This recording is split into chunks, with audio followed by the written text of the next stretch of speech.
Hello friend, welcome back to my channel. तो आज के इस वीडियो लेक्चर में हम डिस्कस करने वाले हैं एमएचसी मॉलिक्यूल के बारे में। तो फ्रेंड्स, वीडियो स्टार्ट करने से पहले जो लोग मेरे चैनल पे न्यू है प्लीज़ मेरे चैनल को सब्सक्राइब कीजिए। तो चलिए देखते हैं। तो यहाँ पे हम बात कर रहे हैं एमएचसी मॉलिक्यूल के बारे में। एमएचसी मॉलिक्यूल को ही हम कहते हैं मेजर हिस्टोकम्पैटिबिलिटी कॉम्प्लेक्स। और ये जो मेजर हिस्टोकम्पैटिबिलिटी कॉम्प्लेक्स होता है, it is an a set of genes present on the chromosome. एक जीन का सेट होता है जो क्रोमोसोम के ऊपर प्रेजेंट होता है। सपोज ये है क्रोमोसोम और इसके ऊपर कुछ इस तरह जीन का सेट प्रेजेंट है, तो उसे हम कहेंगे हिस्टोकम्पैटिबिलिटी कॉम्प्लेक्स और एमएचसी मॉलिक्यूल। तो ये जो एमएचसी मॉलिक्यूल है इसकी डिस्कवरी हुई थी जब ट्रांसप्लांट इम्यूनोलॉजी की स्टडी हो रही थी। तो इस स्टडी में साइंटिस्ट ने क्या किया था, exchange of tissue between two non identical animal. तो उन्होंने दो नॉन आइडेंटिकल एनिमल में टिश्यूज का एक्सचेंज किया था और वहाँ पे उनको ऑब्जर्व हुआ था कि नॉन आइडेंटिकल एनिमल में अगर टिश्यूज का एक्सचेंज करते हैं तो वहाँ पे ग्राफ्ट का रिजेक्शन हो जाता है। तभी इस एमएससी मॉलिक्यूल की खोज हुई, इसकी डिस्कवरी हुई। साइंटिस्ट को कुछ ऐसा मिला कि एनिमल के क्रोमोसोम के ऊपर कुछ ऐसा रीजन है जो क्या कर रहा है, इस ग्राफ्टिंग को रिजेक्ट कर रहा है, और उसी रीजन को उन्होंने नाम दिया एमएचसी। तो ये जो एमएचसी मॉलिक्यूल होता है वो माइस में 17 नंबर के क्रोमोसोम पे होता है और उसी तरह ह्यूमन में भी होता है जो 6 नंबर के क्रोमोसोम पे प्रेजेंट होता है, जिसे कहते हैं ह्यूमन ल्यूकोसाइट एंटीजन HLA। तो साइंटिस्ट को ऑब्जर्व हुआ कि यहाँ पे नॉन आइडेंटिकल एनिमल में ग्राफ्ट का रिजेक्शन हो रहा है, तो उन्होंने आइडेंटिकल ट्विंस में अगर ग्राफ्ट करके देखा तो उनको वहाँ पे ऑब्जर्व हुआ कि आइडेंटिकल ट्विंस में वो ग्राफ्ट जो है वो एक्सेप्ट हो रहा है, उसका रिजेक्शन नहीं हो रहा है। तो वहीं पे इस एमएससी मॉलिक्यूल की डिस्कवरी हुई थी। तो ये जो एमएससी लोकस होता है, it contains two types of MSc gene. इसमें दो टाइप के एमएससी जीन होते हैं जिसे हम एमएससी क्लास 1 मॉलिक्यूल कहते हैं और एमएससी क्लास 2 मॉलिक्यूल कहते हैं। और ये जो एमएससी मॉलिक्यूल होते हैं इट एक्सप्रेस कोडोमिनेंटली एक्सप्रेस करते हैं, और ये एलील्स होते हैं जिनके इनहेरिट होते हैं फ्रॉम पेरेंट्स टू ऑफस्प्रिंग। और ये जो पेरेंट से ऑफस्प्रिंग तक ट्रांसफर होते हैं, इनहेरिटेड होते हैं, बोथ पेरेंट्स से क्या होते हैं, नेक्स्ट जनरेशन में ऑफस्प्रिंग में जाते हैं। तो ये जो एमएससी मॉलिक्यूल होता है, एमएससी क्लास 1 मॉलिक्यूल और क्लास 2 मॉलिक्यूल, दोनों का काम होता है एंटीजन प्रेजेंट करना और एंटीजन की पेप्टाइड प्रेजेंट करना टू दी लिम्फोसाइट। तो MSc class 1 molecule antigen present करता है CD8+ लिम्फोसाइट को, और एमएससी क्लास 2 मॉलिक्यूल एंटीजन की पेप्टाइड प्रेजेंट करता है CD4+ लिम्फोसाइट को। तो यहाँ पे अगर देखें हम ह्यूमन के अंदर, तो ये है क्रोमोसोम नंबर 6, और क्रोमोसोम के ऊपर कुछ ऐसे लोकाय आपको दिख रहे होंगे, ये है लोकाय जीन के, जो एमएससी जीन के लोकाय है। तो यहाँ पे एमएससी क्लास 1 है, उसमें ह्यूमन में होता है HLA-A, HLA-B और HLA-C। तो आप यहाँ पे देख सकते हैं इसके लोकाय जो हमारे क्रोमोसोम नंबर 6 के ऊपर प्रेजेंट है एमएससी क्लास 1 मॉलिक्यूल के। सेम उसी तरह एमएससी क्लास 2 मॉलिक्यूल के लोकाय आप देख सकते हैं जो ह्यूमन में होते हैं HLA-DP, HLA-DQ और HLA-DR। तो यहाँ पे आप देख सकते हैं। और ये जो एमएससी मॉलिक्यूल होते हैं ये हमारे क्रोमोसोम के ऊपर इस तरह अरेंज होते हैं, एकदम क्लोज होते हैं एक दूसरे के, ताकि इसमें किसी भी टाइप का रिकॉम्बिनेशन ना हो। और इसमें रिकॉम्बिनेशन के चांसेस बिल्कुल ज़ीरो होते हैं, बिकॉज ये जो जीन का अरेंजमेंट होता है वो बहुत ही क्लोज अरेंजमेंट होता है, इसमें बिल्कुल गैप नहीं होता। तो इसमें रिकॉम्बिनेशन के चांसेस बहुत ही कम होते हैं, इसलिए जो जीन्स होते हैं वो एज इट इज़ पेरेंट्स से ऑफस्प्रिंग तक इनहेरिट किए जा सकते हैं और होते हैं। तो यहाँ पे अगर हम देखें माइस के अंदर के जो एमएससी क्लास 1 और एमएससी क्लास 2 की जीन्स है जो क्रोमोसोम के ऊपर उनका लोका है, तो ये है क्रोमोसोम माइस जो 17 नंबर का क्रोमोसोम है, और इसके ऊपर आप देख सकते हैं एमएससी क्लास 1 मॉलिक्यूल के जीन जो H2K 2D और 2 यल है, ये MSC क्लास 1 जीन है। और MSC क्लास 2 की जीन्स के लोग आप देख सकते हैं यहाँ पे IA और IE है, जो माइस में पाए जाते हैं ऑन द क्रोमोसोम नंबर 17। तो यहाँ पे आप डायग्रामेटिकली देख सकते हैं, ये है MSC क्लास 1 मॉलिक्यूल की डायग्राम और ये है MSC क्लास 2 मॉलिक्यूल की डायग्राम। तो यहाँ पे आप देख सकते हैं, यहाँ पे MSC क्लास 1 मॉलिक्यूल में अल्फा 1, अल्फा 2 और अल्फा 3 ऐसे 3 अल्फा की पॉलीपेप्टाइड चेन्स होती है और एक बीटा की होती है जो है बीटा 2। और अगर MSC क्लास 2 मॉलिक्यूल में देखें तो यहाँ पे 4 पॉलीपेप्टाइड होती है। फर्स्ट होते हैं अल्फा 1, अल्फा 2, बीटा 1 और बीटा 2। अगर इनका मोलिकुलर वेट देखें तो MSC क्लास 1 मॉलिक्यूल में जो अल्फा की 3 चेन्स है पॉलीपेप्टाइड, तो ये जो पॉलीपेप्टाइड चेन है MSC क्लास 1 मॉलिक्यूल में अल्फा की, उसमें उसका अगर मोलिकुलर वेट देखें तो वो है 48 किलो डाल्टन।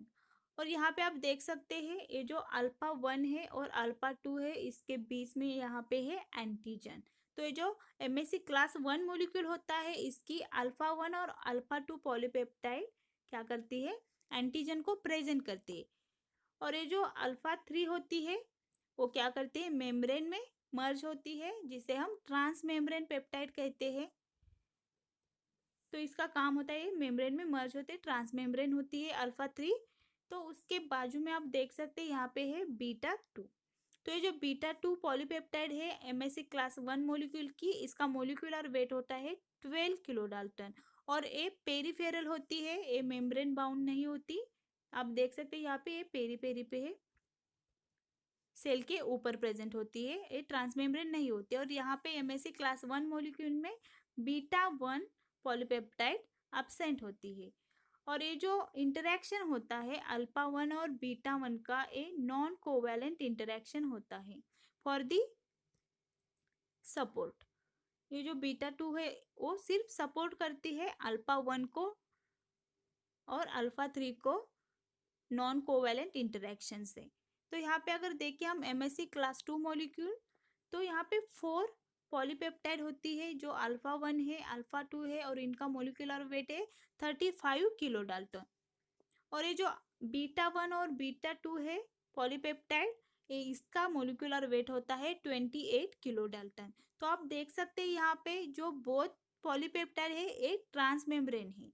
तो यहाँ पे जो MSC क्लास 1 मॉलिक्यूल होता है वो कहाँ पे होता है, यहाँ पे आप देख सकते हैं ये है सेल, और ये यहाँ पे मैंने न्यूक्लियस निकाला है। जो न्यूक्लिएटेड सेल्स होती है उन्हीं पे ये MSC क्लास 1 मॉलिक्यूल होता है। और ये जो MSC क्लास 2 मॉलिक्यूल होता है, it present on the macrophages dendritic cells, जो नॉन न्यूक्लिएटेड सेल्स होती है। तो यहाँ पे जो पॉलीपेप्टाइड होती है अल्फा 1 और बीटा 1, ये क्या करती है, एंटीजन को प्रेजेंट करती है। तो आप यहाँ पे देख सकते हैं एंटीजन की पेप्टाइड जो अल्फा 1 और बीटा 1 प्रेजेंट कर रही है। और यहाँ पे दोनों जो पेप्टाइड है अल्फा 2 और बीटा 2 की एक ट्रांस मेम्ब्रेन है। तो यही डिफरेंस है MSC क्लास 1 और MSC क्लास 2 मॉलिक्यूल में। अगर यहाँ पे देखिए हम प्रॉपर्टी उनकी और इनकी कैरेक्टरिस्टिक MSC क्लास 1 और MSC क्लास 2 मॉलिक्यूल की, तो जो पॉलीपेप्टाइड चेन प्रेजेंट होती है MSC क्लास 1 में, वो 3 अल्फा की होती है, जो अल्फा 1, अल्फा 2, अल्फा 3 होती है, और बीटा की 1 होती है, जो बीटा 2 होती है, और यहाँ पे बीटा 1 एब्सेंट होती है। अगर MSC क्लास 2 मॉलिक्यूल के बारे में बात करें तो यहाँ पे अल्फा 1, अल्फा 2 होती है और बीटा 1, बीटा 2 पॉलीपेप्टाइड चेन होती है। ये जो एंटीजन प्रेजेंट करते हैं, तो उसकी साइज जो होती है एंटीजन की, MSC क्लास 1 मॉलिक्यूल जो एंटीजन प्रेजेंट करता है उसकी साइज होती है 8 to 10 एमिनो एसिड। इतनी लेंथ का वो क्या करता है, एंटीजन की पेप्टाइड को प्रेजेंट करता है टू दी टी सेल्स। और ये जो MSC क्लास 2 मॉलिक्यूल होता है, वो जिस एंटीजन की पेप्टाइड को प्रेजेंट करता है उसकी लेंथ होती है 10 to 20 एमिनो एसिड, इतनी लेंथ होती है। तो ये लार्जर पेप्टाइड को क्या करता है, प्रेजेंट करता है टू दी टी सेल्स। यहाँ पे बाइंडिंग ऑफ पेप्टाइड देखें दोनों में, तो ये पेप्टाइड किसे बाइंड होती है, MSC क्लास 1 मॉलिक्यूल में जो पेप्टाइड होती है वो बाइंड होती है, ये है पेप्टाइड। तो यहाँ पे होती है अल्फा 1 एंड अल्फा 2। यहाँ पे देखा कि हमने अल्फा 1 और अल्फा 2 है, ये क्या करते हैं, एंटीजन प्रेजेंट करते हैं। इस डायग्राम में आप देख सकते हैं एमएससी क्लास 1 में अल्फा 1 है और अल्फा 2 जो है पेप्टाइड, वो क्या कर रहे हैं, यहाँ पे एंटीजन को बाइंड कर रहे हैं, एंटीजन को प्रेजेंट कर रहे हैं। और उसी तरह जो एमएससी क्लास 2 मॉलिक्यूल होता है उसकी अल्फा 1 और बीटा 1 पॉलीपेप्टाइड को क्या करती है, एंटीजन को प्रेजेंट करती है। तो जो बाइंडिंग साइट होती है टी सेल को रिसेप्टर में, तो यहाँ पे आप देख सकते हैं ये है अल्फा 3। तो जो टी सेल के को रिसेप्टर्स होते हैं उसके CD8+ को क्या करती है, बाइंड करते हैं अल्फा 3 पॉलीपेप्टाइड चेन। और यहाँ पे बीटा 2 क्या करते हैं, CD4+ को बाइंड करती है। तो यहाँ पे इस डायग्राम से देख सकते हैं ये है A3 पॉलीपेप्टाइड चेन जो क्या करेगी, CD8+ को बाइंड करेगी। और ये जो बीटा 2 है ये क्या करेगी, CD4+ को बाइंड करेगी टी सेल की। तो ये जो सेल्स होती है ये बाइंड कर देती है। तो जो एंटीजन प्रेजेंट करती है, जो एमएससी मॉलिक्यूल होता है, एमएससी क्लास 1 मॉलिक्यूल, वो एंडोजिनस एंटीजन प्रेजेंट करते हैं जो साइटोसोलिक एंटीजन को प्रेजेंट करती है। और एमएससी क्लास 2 जो होता है मॉलिक्यूल, वो एक्सोजिनस एंटीजन को प्रेजेंट करता है।